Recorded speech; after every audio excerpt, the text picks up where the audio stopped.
வணக்கம் ஃப்ரெண்ட்ஸ். பாண்டியன் ஸ்டோர்ல என்ன நடக்குதுன்னு ஒரு நட பார்த்துட்டு வரலாம் வாங்க.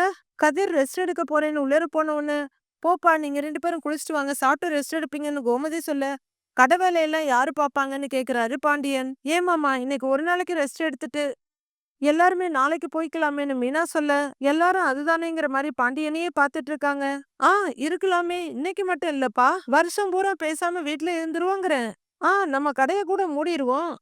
எதுக்கு கடைய மூடிட்டு யாருக்காவது வித்துப்புடுவோம். ஏன்பா மீனா, என்னப்பா நான் சொல்றது அப்படின்னு பாண்டியன் கேட்க எல்லாருக்குமே முகம் சுண்டி போயிடுது.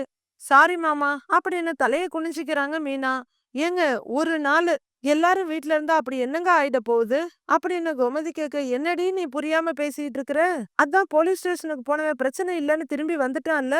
சும்மா கூடயே இருந்து அவனை உசுப்பேத்திட்டு இருக்க முடியுமா? எல்லாரும் போய் அவங்கவங்க வேலையை பாப்பீங்களா? அதை விட்டுப்புட்டு ஏதாவது பேசாம கம்முன்னு இருடி அப்படிங்கிற பாண்டியன். ஏண்டா சரவணா, 2 நாளைக்கு ஒரு தடவை லீவ் போட்டா உன் சம்பளத்துல புடிப்பாங்கல்ல அப்படின்னு பாண்டியன் கேட்க, ஆமாப்பா அப்படிங்கிறாரு. ஏண்டா இந்த மாசத்துல எத்தனை நாள் லீவ் போட்டிருப்பேன்னு கேட்க, 3 நாள் பாங்கிறாரு சரவணன். லீவ் போட்டே தீரணுமான்னு பாண்டியன் கேட்க, இல்லப்பா நான் குளிச்சுட்டு ரெடி ஆயிட்டு இப்பவே வேலைக்கு கிளம்பிடுறேன் அப்படின்னு சரவணன் சொல்ல, செய்யுங்கிற மாதிரி தலையாடுறாரு பாண்டியன். சரவணன் டக்குன்னு எழுந்திருச்சு போக ஒரு விக்கெட் அவுட்டு. அடுத்து நம்ம கதைக்கு தான் வருவாருன்னு நினைக்கிறேன் அப்படின்னு பழனி செந்தில் கிட்ட சொல்லிட்டு இருக்க. ஏண்டா அப்படின்னு கூப்பிடுறாரு பாண்டியன். அப்பா அப்படின்னு செந்தில் கூப்பிட, நம்ம சிவா அண்ணன் மண்டபத்துக்கு பொருளெல்லாம் கொடுத்து அனுப்பிச்சாச்சா அப்படின்னு கேட்க, இல்லங்கப்பா அப்படின்னு செந்தில் சொல்றாரு. இல்லையா, என்னைக்குடா கொடுத்து அனுப்புவேன்னு கேட்க, இன்னைக்கு அனுப்பிடுறேன்ப்பா அப்படின்னு செந்தில் சொல்றாரு. சரி, எப்ப அனுப்புறதா உத்தேசம்னு கேட்க, இன்னைக்கே கண்டிப்பா அனுப்பிச்சிடுறேன்பாங்கிறாரு செந்தில். குளிச்சுட்டு கிளம்பி போய் வேலையா அதை பண்ணிடுறேன் அப்படின்னு செந்தில் சொல்லிட்டு அங்கிருந்து நகர, சரிங்கிறாரு பாண்டியன். போடா போடா, இல்லன்னா ருத்ரதாண்டவம் ஆடிருவாரு அப்படின்னு பழனி சொல்ல, அடுத்து மீனாவை பாக்குறாரு பாண்டியன். அப்படியே அவரோட பார்வை பழனி பக்கம் திரும்ப, இப்ப நானான்னு மனசுக்குள்ள நினைக்கிறவரு, மச்சான் குடோனுக்கு போகணும், வரமிளகா எம்புட்டு இருக்குன்னு பார்க்கணும், பூண்டு காலி ஆயிடுச்சு அதை ஆர்டர் போட்டு வர வைக்கணும், சோப்பு வாஷிங் பவுடர் வித்தது போக எம்புட்டு இருக்குன்னு ஸ்டாக் எடுத்து வைக்கணும். ஐயோ மச்சான், எனக்கு எம்புட்டு வேலையோ கிடக்கு, இதுல என்ன லீவு வேற போட சொல்றீங்களா? இதோ பாருங்க, என்னால லீவ் எல்லாம் போட முடியாது மச்சான், நான் இப்பவே கிளம்புறேன், உடனே கிளம்புறேன் அப்படின்னு கடுகா பொறிஞ்சிட்டு இருக்க. டேய் வாய் மூடிட்டு கிளம்புடா அப்படிங்கிறாரு பாண்டியன். அக்கா, காலையில சாப்பாடு மத்தியான சாப்பாடு முடிஞ்சா நைட்டு சாப்பாடு கூட கட்டி கடைக்கு கொடுத்து விட்டுரு, நான் சாப்பிட்டு அங்கேயே தூங்கிடுறேன். இவர்கிட்ட திட்டு வாங்குறதுக்கு வேலையை செஞ்சுட்டு போயிடலான்னு சொல்லிக்கிட்டே போயிடுறாரு பழனியும். டேய் மூச்சு விடாம எம்பிட்டு பேச்சு பேசிட்டு போறான் பாருடி அப்படிங்கிற பாண்டியன். ஏன்பா மீனா, எதுக்கு தேவையில்லாம லீவ் போட்டுக்கிட்டு வேலைக்கு போப்பாங்கிறாரு. மாமா, அதுன்னு மீதான் ஏதோ சொல்ல வர, நீ என்ன சொல்ல வரேன்னு எனக்கு தெரியுதுப்பா. நீ கவர்மெண்ட் வேலை பாக்குறதான், லீவ் எல்லாம் நிறைய கொடுப்பாங்க தான். ஆனா எல்லா லீவையும் இப்பயே போட்டுக்கிட்டா தேவைப்படுறப்ப எப்படிப்பா லீவ் போட முடியும் அப்படின்னு பாண்டியன் கேக்குறாரு. நான் லீவை பத்தி பேசவே இல்ல மாமா, ஆனா நீங்க சொல்றதும் கரெக்ட் தான், நான் ஆபீஸுக்கு கிளம்புறேன்னு அமைதியான குரல்ல மீனா சொல்றாங்க. கோமதி உள்ளர பேக் இருக்கு, வந்து எடுத்து கொடுவா. டேய் வந்து எடுத்து கொடு, லேட் ஆகுது அப்படின்னு கோமதியோட தோலை தொட்டு தள்ள அவங்க போயிடுறாங்க. அரசியும் எந்திரிச்சு போயிட, நீ ஓகேவா இருக்கல்லன்னு ராஜி கிட்ட கேக்குறாங்க மீனா. ராஜி எதுவும் பேசாம தலைய மட்டும் அசைக்க, இப்படி ஒரு விஷயம் நடந்திருக்க கூடாதுதான், ஆனா நடந்துருச்சு, ஏதோ பெரிய பிரச்சனையாகாம இதோட சரியாயிடுச்சேன்னு நினைச்சுக்கோ, கதிரும் சீக்கிரமா சரியாயிடுவான், நீ ஒன்னும் கவலைப்படாத சரியான்னு கேக்குறாங்க மீனா. ராஜு ஓகேன்ற மாதிரி மெதுவா தலையாட்டிட்டு இருக்காங்க. ரூமுக்குள்ள பாண்டியன் கிட்ட இந்தாங்கன்னு பேக் எடுத்து நீட்டுறாங்க கோமதி. குடு அப்படின்னு பாண்டியன் வாங்கிக்க, இன்னைக்கு ஒரு நாளாவது கடைக்கு லீவ் விடலாம்லங்க, இல்லனா பசங்களையாவது வீட்டுல இருக்க சொல்லி இருக்கலாம் அப்படின்னு கோமதி சொல்ல, நீ வேற புரியாம ஏதாவது பேசாத, நடந்ததெல்லாம் பத்தாதா, கூடவே இருந்த நடந்த விஷயத்தெல்லாம் அவனுக்கு நினைவுபடுத்திட்டே இருக்கணுமா, அதான் நீ கூட இருக்கல்ல, அவனை பாத்துக்க. கோமதி, நான் கடைக்கு போறப்ப கடையில நல்ல மட்டன் நெஞ்செலும்பா குடுத்து விட சொல்றேன், அவனுக்கு சோப்பு வச்சு கொடு, அப்புறம் பழம் வாங்கி கொடுத்து விடுறேன், அவனுக்கு ஜூஸ் போட்டு கொடு அப்படின்னு பாண்டியன் சொல்ல, சரிங்கன்னு தலையாட்டுறாங்க கோமதி. உடம்பு வலிச்சாலும் சொல்ல மாட்டான், என்ன பண்றது, ராஜி அவன் கூடவே இருக்க சொல்லு அப்படிங்கிற பாண்டியன் வர்ற அழுகையை அடக்கிக்கிட்டு, சரி அவனை கூட இருந்து பாத்துக்க அப்படின்னு சொல்லிட்டு கண்ணுல இருக்க கண்ணீரை தொடச்சுக்கிட்டே போறாரு. ரூமுக்குள்ள வர்ற ராஜி கீழே பாயில தன்னை மறந்து தூங்கிட்டு இருக்க கதிரை பாக்குறாங்க. பெட் விரிப்ப மாத்திட்டு தலையணை கரெக்டா வச்சுட்டு கீழே உட்காந்து கதிர்னு கூப்பிட, என்னன்னு கேக்குறாரு அவரு.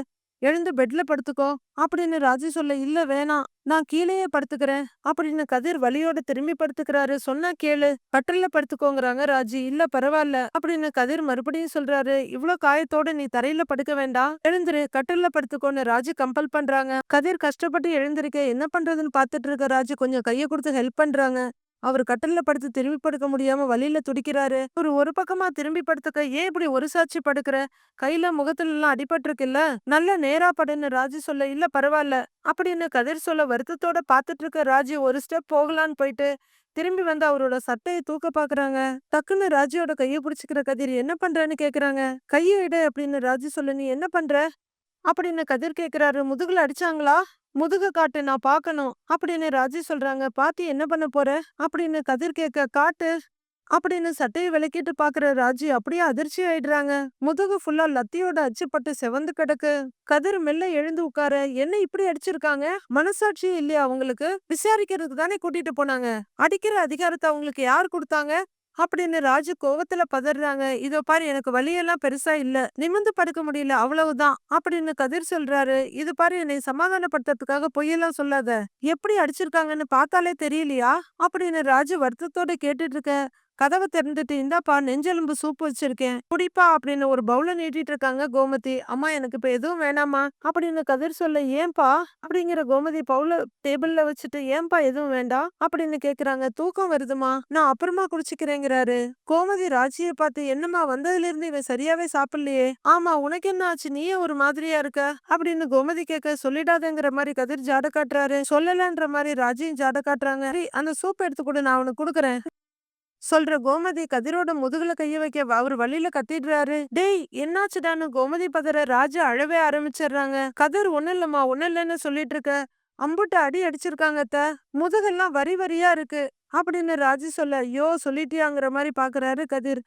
கோமதி அப்படியே அதிர்ந்து போய் உட்கார்ந்துருக்காங்க. முதுக காட்டு, காட்டு, காட்டுடா அப்படின்னு கோமதி பதற, அதெல்லாம் ஒண்ணு இல்லமாங்கிறாரு கதிர். டேய் காட்டுடா, கதிர் முதுக காட்டுடா அப்படின்னு கோமதி சொல்ல, ஒண்ணு இல்லன்னு சொல்றேன் இல்ல. நான் கதிர் ஒரு பக்கம், ரெண்டு பேருமா மாத்தி மாத்தி பேசிட்டு இருக்காங்க. நான் பாத்துக்கிறேன், நீ போமா அப்படிங்க. டேய் சும்மா இரு, நீ திரும்ப அப்படிங்கிற கோமதி சட்டையை எடுத்து பார்த்துட்டு அப்படியே ஆன்னு கத்திட்டு வாயில கைய வச்சுக்கிறாங்க. அவர் முதுகு ஃபுல்லா வரி வரியா கோலம் போட்ட மாதிரி அப்படி சிவந்து கிடக்கு. கடவுளே, என்னடா இது, மாட்டு அடிக்கிற மாதிரி அடிச்சிருக்காங்க. ஐயோ அப்படின்னு கதறி அழறாங்க கோமதி. அம்மா அதெல்லாம் ஒண்ணும் இல்லம்மா அப்படின்னு கதிர் சமாதானம் சொல்றாரு. டேய் என்னடா நீ இப்படி கண்டவங்க கிட்டே அடி வாங்கறதுக்கா என் புள்ளைய நான் பெத்தேன்? முருகா, தப்பு பண்ணவங்கள எல்லாம் விட்டுட்டு ஒரு அப்பாவிய போட்டு இந்த அடி அடிச்சிருக்காங்களே, படுபாவிங்க, கை கால் விளங்காம போகட்டும்னு நெட்டி முறிக்கிறாங்க. அம்மா அழுவாதமான்னு கதிர் சொல்ல, இல்லடா அப்படின்னு ஏங்கி அழுதுட்டு இருக்காங்க. அம்மா நான் சொல்றேன் இல்லம்மா, அழுவாதமா அப்படின்னு கதிர் சமாதானப்படுத்துறாங்க.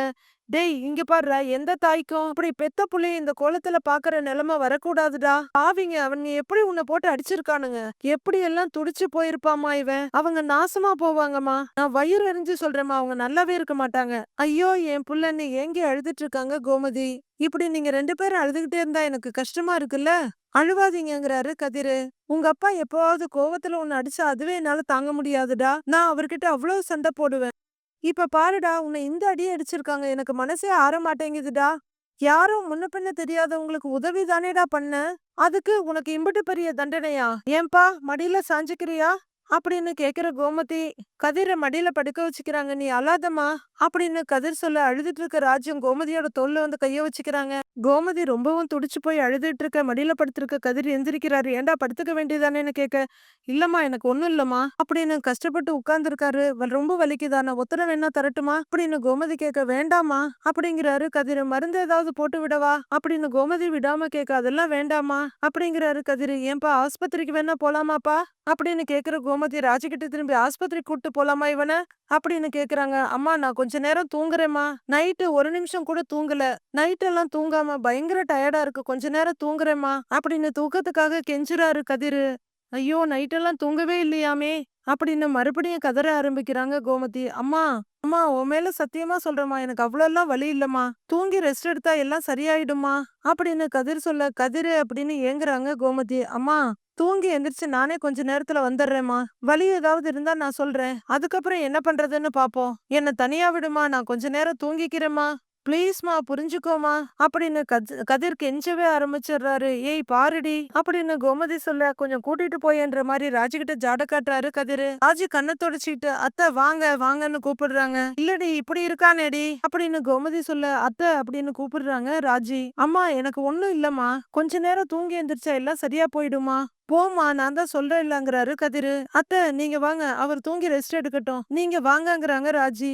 தூங்குறியா, படுப்பா படுன்னு கதிரோட முகத்தை தடவி பார்த்துட்டு எழுந்திருக்கிறாங்க கோமதி. படு படுப்பான்னு பையனை படுக்க வச்சு போர்வை எடுத்து போத்தி விடுறாங்க. கதிரை ஏதாவது வேணும்னா சொல்லுன்னு மறுபடியும் அவங்க கேட்க, அத்தை வாங்கத்தன்னு கூட்டிட்டு போயிடுறாங்க ராஜி.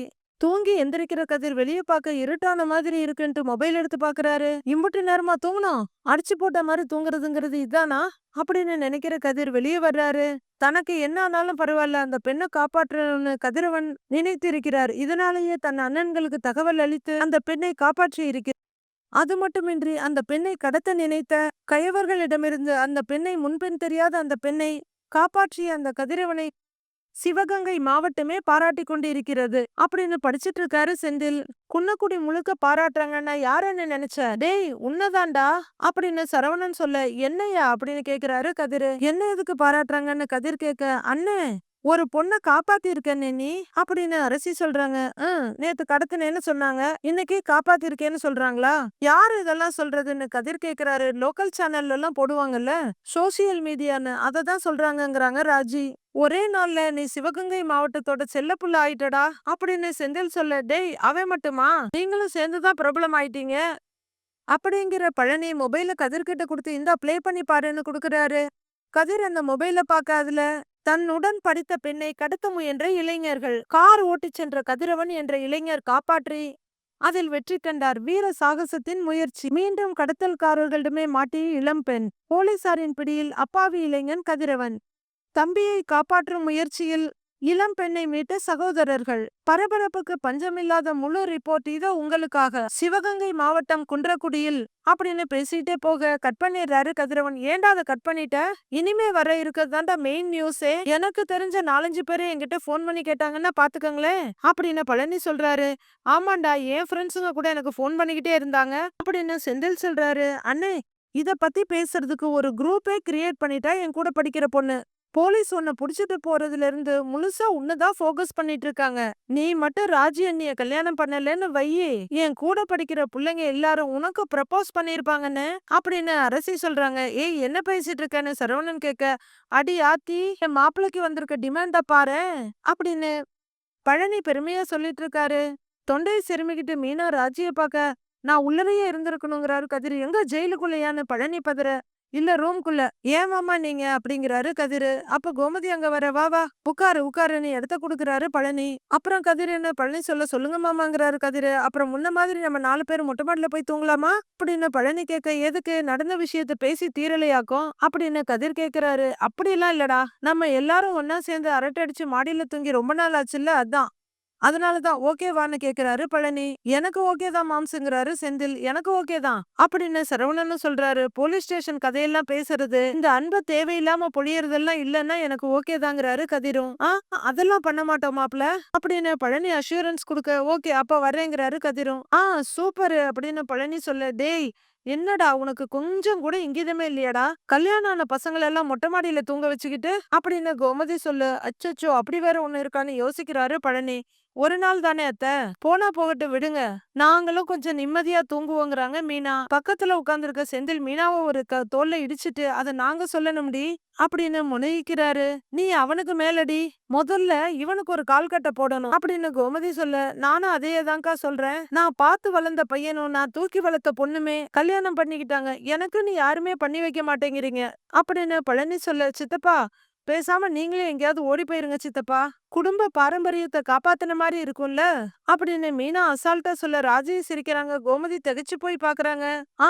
அட போமா, தனியா ஓடி போய் நான் என்ன பண்ண போறேன், வெறுப்பேத்தாதீங்கம்மா, பேச்சு தனக்கே ஆள் இல்ல, இதுல ஓடி போறது வேறையா அப்படின்னு பழனி சலிச்சிட்டு இருக்க. கதிர் தம்பி, ராஜி, மீனா அப்படின்னு கத்திக்கிட்டே மயிலு ரொம்ப பரபரப்பா ஓடி வர்றாங்க. என்னடி ஆச்சு அப்படின்னு கோமதி கேட்க, அத்தை சொல்றேன் அத்தை, ஐயோ அப்படின்னு ஒரே பரபரப்பா இருக்காங்க மயிலு. சொல்லுங்கக்கான்னு மீனாவும் கேட்க, அந்த டிவி ரிமோட் எங்க அப்படின்னு கேட்க, இதோ இந்தா அப்படின்னு எடுத்து கொடுக்குறாங்க ராஜி. யாரோ பேப்பர் கடையில போட்டிருக்காங்கன்னு பழனி சொல்ல, சுடர் இப்பதான் போன் பண்ணா, நம்ம கதிர் தம்பி டிவி நியூஸ்ல வர்றாராம் அப்படின்னு மயிலு சொல்ல, கதிரான்னு ஆச்சரியமா பாக்குறாங்க கோமதி. மயிலு டிவி ஆன் பண்ண சுபா பேசிட்டு இருக்காங்க. பாதிக்கப்பட்ட பெண்ணிடம் கேட்டபோது கதிர் என்ற கதிரவன் தன்னிடம் மிகவும் நல்ல முறையில் நடந்து கொண்டதாகவும் தன்னை அவர் காப்பாற்றவே முயற்சி செய்ததாகவும் தெரிவித்தார் அப்படின்னு டிவில சொல்லிட்டு இருக்க. ஏண்டி இப்ப சொல்லிடி எல்லாத்தையும், என் புள்ள அடி வாங்கறதுக்கு முன்னாடி சொல்லிருக்கலாம்ல நீ அப்படின்னு கோமதி சொல்லிட்டு இருக்க. அம்மா அந்த புள்ளையவே கடத்தி தானேமா வச்சிருந்தாங்க அப்படின்னு செந்தில் சொல்றாரு.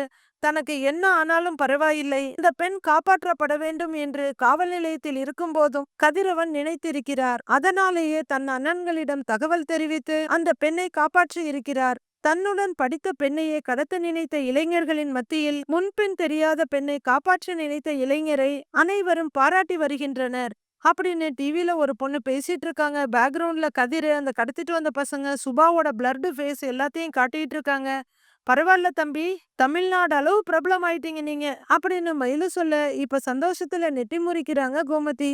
கதிர்கிட்ட எந்த ரியாக்ஷனும் இல்ல. ஓடும் செம்பொன்னும் ஒக்கவே நோக்குதல்ன்ற மாதிரி பாத்துக்கிட்டு இருக்காரு. மீதி என்ன நடக்குதுங்கிறத நாளைக்கு பார்க்கலாம் ஃப்ரெண்ட்ஸ்.